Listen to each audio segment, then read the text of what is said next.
तो कल की बहुत ही रसमयी आप लोगों ने कथा का श्रवण किया। आज श्री सुखदेव जी महाराज कहते हैं, राजा परिचय देखो जी सुंदर दृश्य को महाराज जी, कितना सुंदर दृश्य है। स्वयं महाराज आज परम ब्रह्म परमात्मा का महाराज विवाह महोत्सव मनाया गया। श्री पारिचित जी महाराज गदगद हो रहे हैं। हे सुखदेव जी महाराज, बहुत ही सुंदर आपने हमें कथा सुनाई। श्री सुखदेव जी महाराज कहते हैं, राजा परिचय हमारे कन्हैया महाराज इतने कृपा के सागर है, इतने कृपा सिंधु है महाराज। कन्हैया कहते हैं कि अगर जीव एक कदम बढ़ाता है मेरी तरफ तो मैं महाराज 10 कदम बढ़ाकर जीव की तरफ महाराज आता हूँ, और अगर जीव एक कदम नहीं बढ़ाता है तो महाराज कन्हैया कहते हैं मजबूर है। कृपा हम तब भी करते हैं, लेकिन महाराज जीव अगर मेरी भक्ति करे, मेरा भजन करे, तो महाराज स्वयं वो हमारे चरणों में महाराज स्थान पाता। ऐसे हमारे कन्हैया है महाराज। कन्हैया कहते हैं जीव को बचपन से ही महाराज भक्ति करनी चाहिए, बचपन से। ध्रुव जी महाराज का महाराज आपने नाम सुना, 4 वर्ष की आयु में श्री ठाकुर जी महाराज की प्राप्ति हो गई थी ध्रुव जी महाराज को। कथा क्रम के अनुसार महाराज ध्रुव जी महाराज की कथा पीछे समय के कारण आपको श्रवण नहीं करा पाए, लेकिन आज हम आपको ध्रुव जी महाराज की कथा श्रवण करवाते हैं।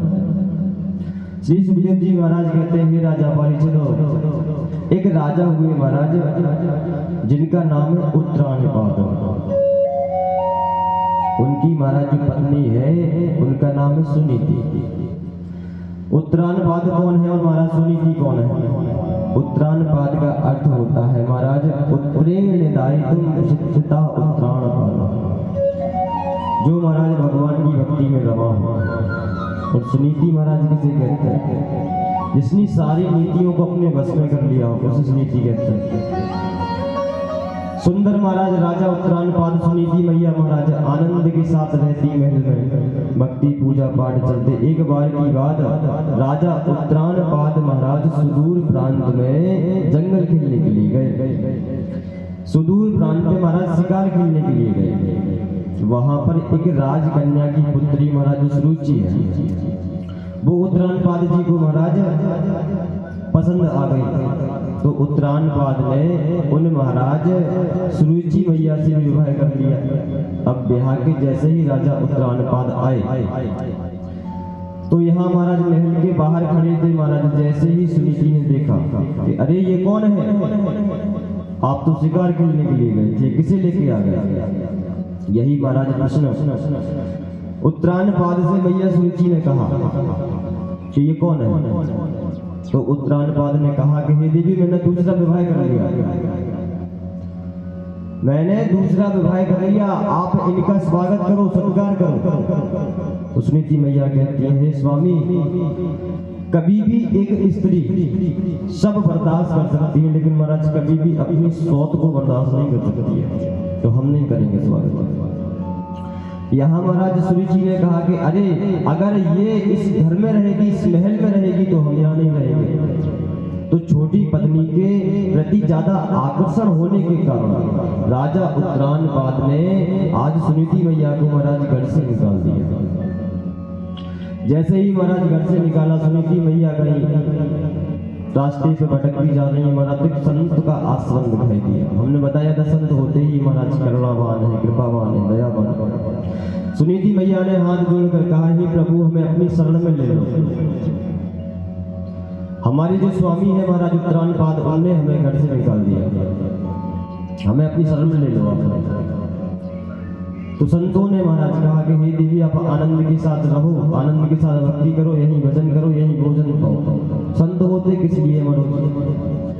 संत महाराज परोपकार के लिए होते हैं। जो परोपकारी होते हैं ना, वह संत है। जिनको माया लगी है वो संत नहीं है। अब तो यहाँ सुंदर महाराज सुनीति मैया संतों के आश्रम में रहने लगे। सुनीति मैया 4 महीने महाराज गर्भस्थ अवस्था में थी। सुनीति मैया को गर्भ था।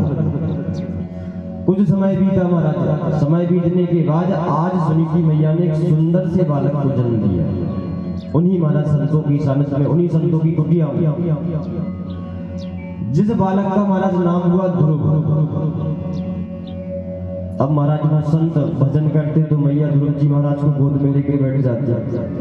ध्रुव जी महाराज भजन सुनते, वो मैया सत्संग अगर संत करते तो मैया ध्रुव जी महाराज को गोद में लेके बैठ जाती। ध्रुव जी महाराज सत्संग सुनते।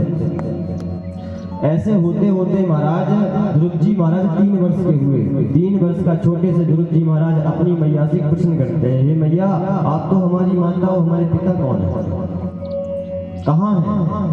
तो आज जैसे ही मैया सुनीति ने इतना सुना महाराज, हृदय से महाराज एक हिलक निकली, आंखों से अश्रुधारा बहने लगी कि हे पुत्र, तुम जब पेट में थे ना, तुम मेरे गर्भ में थे जब तुम्हारे पिता ने मुझे घर से निकाल लिया था।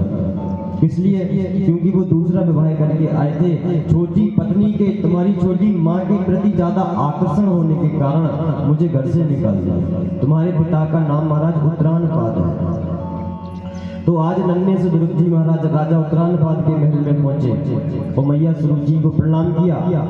राजा उत्तरानपाद की गोद में महाराज बैठने की लालसा हुई। जैसे ही महाराज छोटे से ध्रुव जी दौड़कर जाने लगे तो सुरुचि मैया ने हाथ पकड़ लिया, ध्रुव अगर तुम्हें राजा की गोद में बैठना है, अपने पिता की गोद में बैठना है महाराज, तो तुम्हें मेरे गर्भ से जन्म लेना पड़ेगा। तुम उस जब जाके उस गद्दी पर उनकी गोद पर बैठने के अधिकारी है। इतना महाराज ध्रुव जी ने सुना, महाराज आंखें भर आई। सुरुचि मैया ने और कहा कि अगर तुम्हें इस गद्दी पर बैठना है, इस गोद में बैठना है, तो मेरी कोख से तुम्हें जन्म लेना पड़ेगा, या फिर जो मेरी कोख से जन्म लेगा वो वहां पर बैठने का अधिकारी है, तुम वहां बैठने के अधिकारी नहीं हो।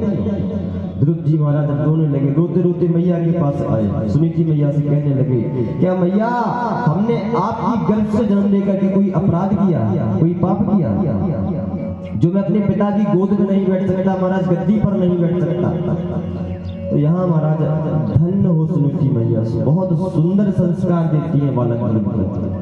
कहती है, हे ध्रुव, हे पुत्र सुनो, इस संसार में कोई किसी का नहीं है, ना कोई किसी का बाप है, ना कोई किसी का बेटा है, ना कोई किसी का भाई है, ना कोई किसी की बहन है। अगर कोई किसी का है तो वो सिर्फ परम ब्रह्म परमात्मा श्री ठाकुर जी, बस वही है, और कोई किसी का नहीं है। संसार के सारे रिश्ते महाराज होते हैं, कोई साथ नहीं जाता महाराज, कोई साथ नहीं देता समय पर, जब समय आता है। अब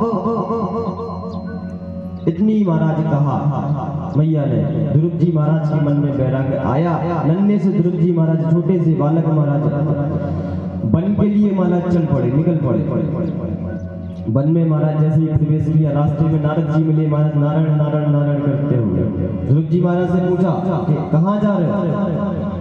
हे बालक कहाँ जा रहे हो, तुम कौन हो, इस घनघोर जंगल में क्या कर रहे हो? ध्रुव जी ने कहा कि भगवान की तपस्या करने जा रहे हैं, भगवान को प्राप्त करेंगे, क्योंकि कोई किसी का नहीं है। अगर इस संसार में कोई है तो सिर्फ नारायण। इतना महाराज सुना नारद जी ने। नारद जी ने कहा, हे बालक क्यों मूर्खता की बात कर रहे हो, इतने छोटे तुम हो, वन में जाकर तुम्हें वन पशु पालेंगे, शेर तुम्हारा भोजन का ग्रास बना देगा। महाराज भेड़िया है, तुम शेर का एक निवाला नहीं। वहां पर ना तो महाराज मैया मिलेगी, ना बाबा मिलेंगे, ना भोजन मिलेगा, ना जल मिलेगा। महाराज तुम ऐसे घनघोर जंगल में जा रहे हो, हे बालक क्या तुम मरना चाहते हो? ध्रुव जी महाराज ने पूछा, तुम कौन हो? हेलो। तो नारद जी ने कहा कि मैं नारद हूं। ध्रुव जी महाराज ने कहा, हमने सुना है नारद नारायण से मिलने का रास्ता बताता है, तुम नारद हो ही नहीं सकते। जो नारद है ना, वो नारायण से मिलने का रास्ता बताता है कि जाओ इस रास्ते पर नारायण मिलेंगे। तुम नारद कैसे, जब कह रहे हो कि यहाँ पर वन पशु खा लेंगे, महाराज शेर भक्षण कर लेगा, तुम हमें अपने भगवान से दूर कर रहे हो, तुम कैसे नारद हो सकते हो? नारद जी ने इतना सुना महाराज आंखों में अश्रु आ गए। ध्रुव जी महाराज को गोद में उठाया। ध्रुव जी महाराज से कहा, बेटा एक बात बताओ, आपके कोई गुरु है? क्योंकि बिना गुरु के भगवान की प्राप्ति नहीं होती है, भक्ति सार्थक नहीं होती है। तो ध्रुव जी महाराज ने कहा कि आपसे बेहतर गुरु और कौन है? जब आप हमें मिल गए तो आपसे अच्छा गुरु कोई हो नहीं सकता है। अब तो सुंदर, आज ध्रुव जी महाराज को नारद जी ने गुरु दीक्षा दी, गुरु मंत्र दिया और महाराज आशीर्वाद दिया। ध्रुव जी महाराज जाकर महाराज जंगल में एक शिला पर विराजमान होकर महाराज अब तो गुरु मंत्र का पाठ कर रहे हैं। कौन सा गुरु मंत्र? ओम नमो भगवते वासुदेवाय। ओम नमो भगवते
बोलो श्री कृष्ण भगवान की।